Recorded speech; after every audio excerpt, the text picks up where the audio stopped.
Well, we got a couple of things going on. One, we're not able to have grand jury. We haven't had a grand jury since March, and as you know, in Montgomery, we do that every month.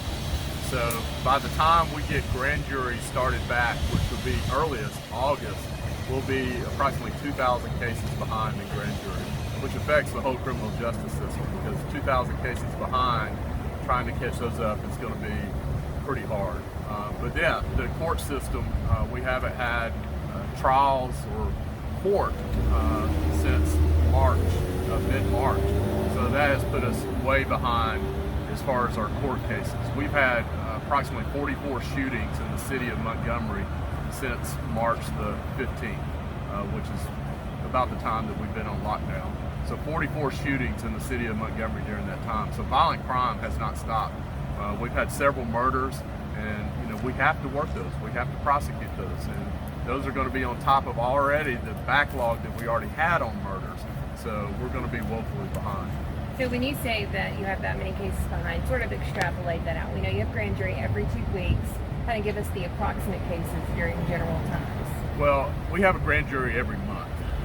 In grand jury, we have about 350 to 400 cases on a particular grand jury. So not being able to process those cases, they're just stacking up. And you extrapolate that out, that's going to be about 2,000 cases that we're going to be behind.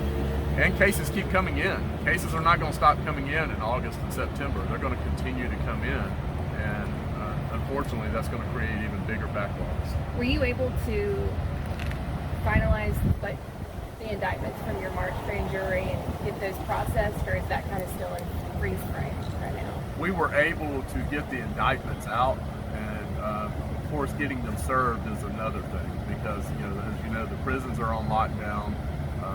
We don't have as many people out serving those papers anymore because of the person-to-person contact. So yeah, the March grand jury was our last grand jury, but we're still having problems getting those indictments even served. How are you going to make up for that? Are you going to have additional grand juries when we get back up and running again?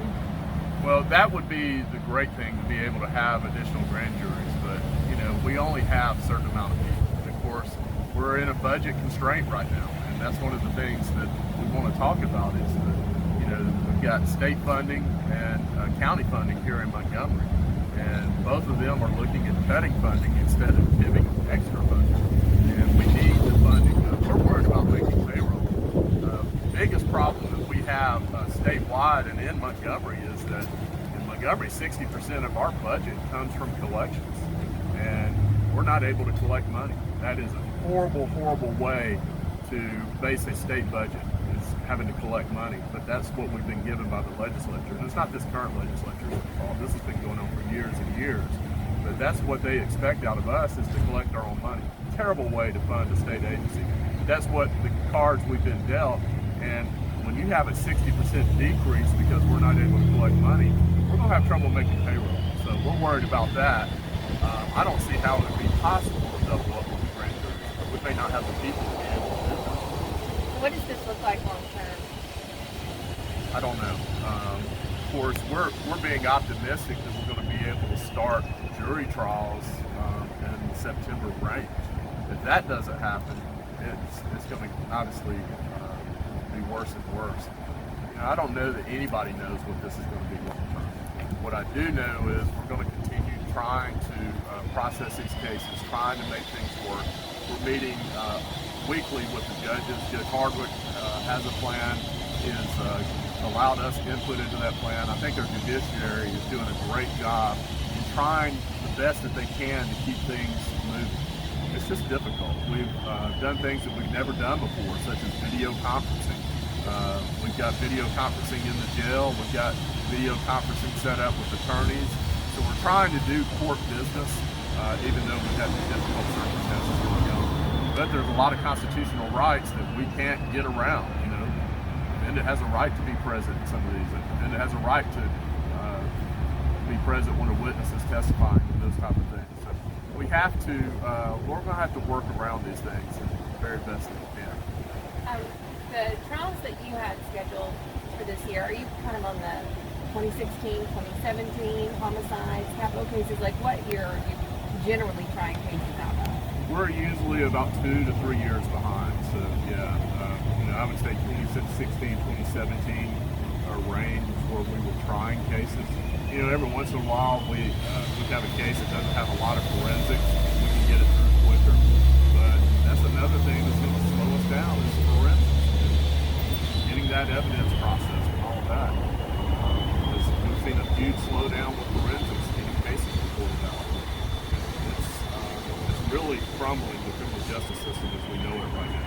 And we just desperately need more support and more help, not less. If you could, of all the issues that are kind of at play right now, if you could tweak one of them to kind of make things,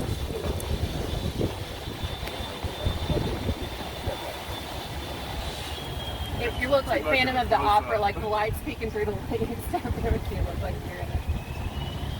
If you could tweak one thing that would help expedite overall cases, processing cases, grand jury and so forth, what would be one thing that would help your office? Well, of course, proper funding. We are always playing behind because we don't have enough people to prosecute the cases and process the cases. So proper funding is the biggest tweak we can do. Aside from that, we need this pandemic to be over so that we can get about the business of doing justice in Montgomery County. It's obvious that the criminals have to stop. The shootings are still going on, the murders are still going on, and we've got to get back to where we can get these people off the street and put them through the court system and get justice for these victims.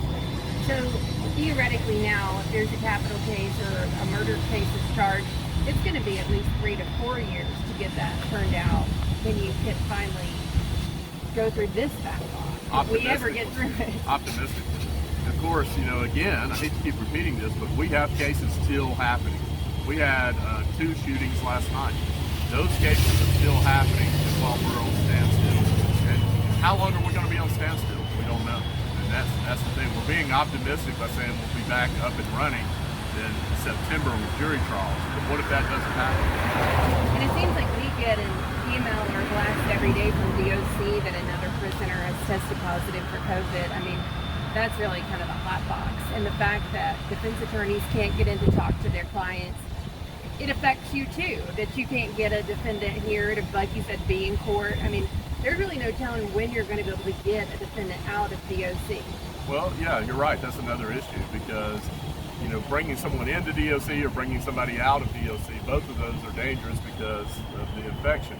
But, that all of that affects what we do as well. I know the county commission has asked all the departments to try to shape their budget by 10%. I mean, it sounds like you don't have anywhere to go with that. We don't. 99% of our budget with the county is people. Now what we've done is we've cut out supplies, which is paper and pencils. We hire summer law clerks in the summer to help us with some of this backlog and some of the prosecution cases. We've cut that out. So we're trying our best to cooperate with the county, and they've been really good to us. But at some point, they're going to have to step up and fund us as the law enforcement agency we are. And it may be an increase in funding. Whatever it takes, we need to do to make this county safe. Sort of your low-hanging fruit, I know in the past you talked about having a special district court docket to clear out some drug cases and, more nonviolent pleading cases that you have. Are there any conversations of sort of recreating something that might sort of clear those out expeditiously and you can focus more on the heavy-hitting cases that you have now? I have had those conversations with our presiding circuit court judge in Hartland, and he is amenable to that. So we do have that in the works. I'm looking at expanding our pretrial diversion so we can try to get those cases out of the court system to begin with. So we're looking at all those. As you know, we did expand our pretrial diversion earlier last year. I'm looking to expand that even further if we can, try to help with this backlog. So we do have a lot of things in works right now.